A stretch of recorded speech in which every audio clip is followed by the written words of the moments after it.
নির্বাচনের বিকল্প শুধুমাত্র নির্বাচনই হতে পারে, অন্য কোনো কিছু হতে পারে না। নির্বাচনের বিকল্প নির্বাচন। এখন আমি বুঝি না, এখন আমি কথা বললেই তো বলবো যে মির্জা আব্বাস তো সংস্কারের বিরুদ্ধে কথা কয়, সংস্কার চায় না। আরে ভাই না,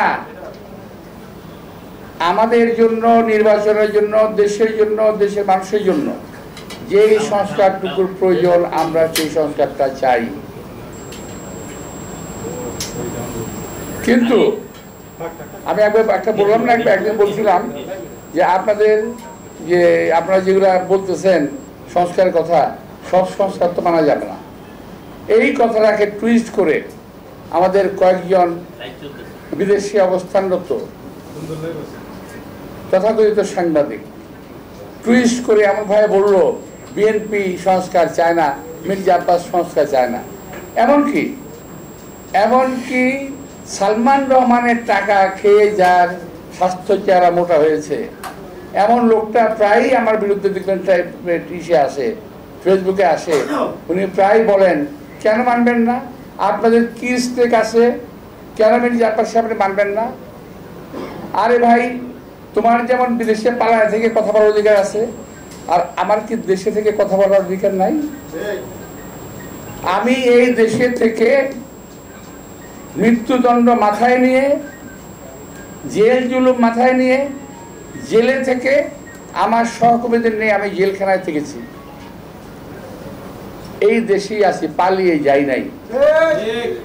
আপনারা তো পালাই গিয়ে লম্বা লম্বা কথা বলতেছেন, আপনারা তো জীবনে কোনদিন দেশে আসবেন না।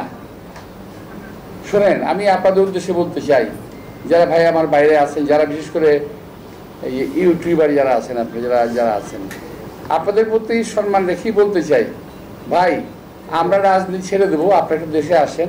আপনাদের অনেক জ্ঞান, আপনাদের অনেক বুদ্ধি, আপনাদের জ্ঞান বুদ্ধি আমাদের অনেক প্রয়োজন। আপনারা দয়া করে দেশে আসেন, বুদ্ধি দেন, কথা বলেন, কাজ করেন, মেনে নেব। আমরা রাজনীতি করবো না, আপনারা আসেন না, দেশে আসবেন না, আবার টিটকারি মেলা কথা বলবেন, সমালোচনা করবেন, জাত গোষ্ঠী উদ্ধার করবেন, এগুলো কেমন কথা হইল রে ভাই? মিথ্যা কথা বলবেন, অপপ্রচার করবেন, অপকথা বলবেন, কথা বলবেন, কুকথা বলবেন, একটা মানসিক চরিত্র হরণ করবেন, এগুলো কি? এগুলো কোনো খুব গঠনমূলক কাজ না। আপনার দেশে বাইরে থেকে অনেক কিছু করতেছেন, করেন, ভালো, অনেক ভালো, আমাদেরকে অনেক ভালো লাগে। কিন্তু দেশের বাইরে থেকে এই দেশের রাজনীতিবিদদের চরিত্র হনন করার কোনো অধিকার আপনাদেরকে দেওয়া হয় নাই।